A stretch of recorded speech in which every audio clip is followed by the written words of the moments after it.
Bonjour, soyez les bienvenus dans cette nouvelle vidéo de la phrase positive du jour.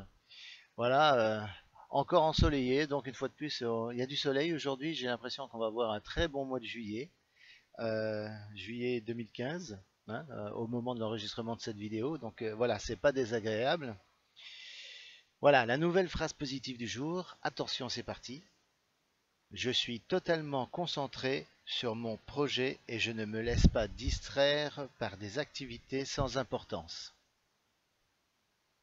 En effet, quand on a un projet à réaliser, quand c'est la première fois, quand c'est le début, quand on se lance, on apprend de nouvelles choses.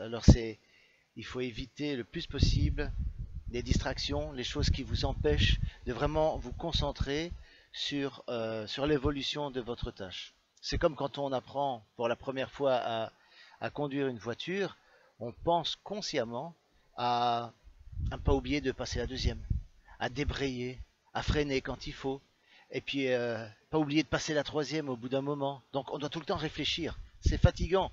D'ailleurs, bien souvent, on rentre quand on est en période d'apprentissage comme ça, eh bien, on rentre complètement fatigué, vanné, quoi. On n'en peut plus, quoi. Et quand on n'est plus en apprentissage, qu'on a totalement intégré chaque process, de chaque étape de voilà comment conduire et comment aller d'un point A à un point B, eh ben, ces petits détails-là, on finit par les faire. Voilà, on débraye, on passe la deuxième, on passe la troisième, on fait attention à sa vitesse, on surveille les panneaux routiers en même temps du coin de l'œil. On fait tout ça sans s'en rendre compte. Ça devient inconscient. Donc, quand on, quand on se lance dans une activité, surtout au début, eh bien, il faut être totalement concentré et voilà, essayer de ne pas parce que de ne pas être distrait par des choses qui ne participent pas nécessairement à la concrétisation de votre projet. Après, quand vous avez l'habitude et que vous êtes totalement habitué aux différentes étapes de...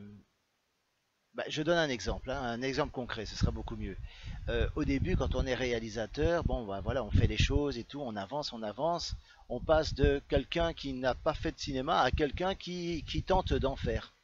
Donc déjà, il faut éviter de se laisser déconcentrer par les critiques ou les jugements des autres. Ça peut être de l'entourage proche, ça peut être les amis, ça peut être même des gens qui ne nous connaissent pas nécessairement, qui se posent la question, mais il a déjà réalisé avant et tout. Bah, le problème, c'est que vous vous lancez, donc c'est assez difficile.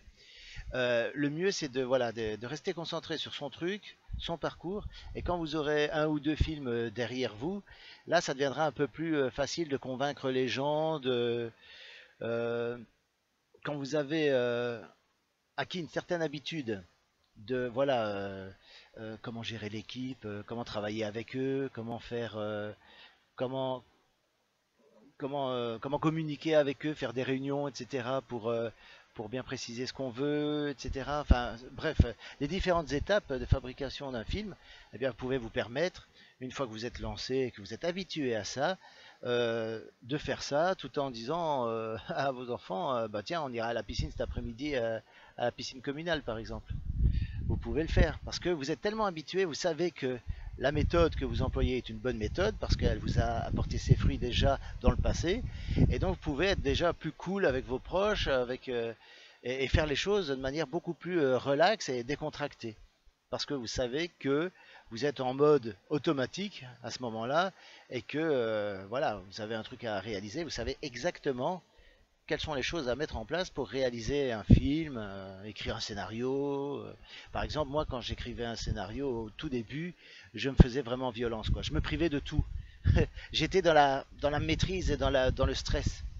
Alors que j'ai compris, après moult tentatives d'écriture de scénario, etc., et à quelques scénarios plus tard, j'ai compris que c'était pas nécessaire et qu'on pouvait un petit peu de temps en temps lâcher prise, lâcher du lest un petit peu et être plus cool et travailler et écrire dans la détente. C'est souvent plus profitable que de travailler dans le stress.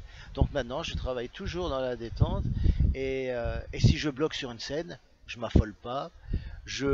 J'enregistre ce que j'ai déjà écrit, je sauvegarde sur mon PC ce que j'ai écrit, et je vais me balader, et je me promène, je vais faire un tour en ville, je vais manger un morceau, Voilà, je me détends. Et bien souvent, je reviens avec une idée qui me décoince. Je trouve la solution en me promenant, en marchant tout simplement, et en y réfléchissant de manière posée.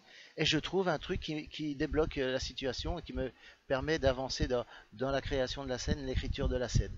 Donc voilà, la détente, c'est beaucoup mieux que le stress, de toute façon. Voyez, là maintenant, je vous ai fait part de la nouvelle phrase du jour. Là, je vais en profiter pour prendre un bon bain de soleil, puisque le soleil est là, alors il faut en profiter. Donc voilà, je vous dis bonnes vacances à vous. N'oubliez pas de bien profiter, d'aller vous baigner, d'aller prendre l'eau. Elle doit être super bonne en ce moment, à la plage, que ce soit à la côte belge ou dans la côte d'Azur, dans le Midi, en Méditerranée. Voilà, je pense à vous, j'ai une pensée pour vous, donc voilà. Je vous dis à très bientôt pour une prochaine vidéo. Donc je vous répète la phrase, parce elle est assez longue en plus. Je suis totalement concentré sur mon projet et je ne me laisse pas distraire par des activités sans importance.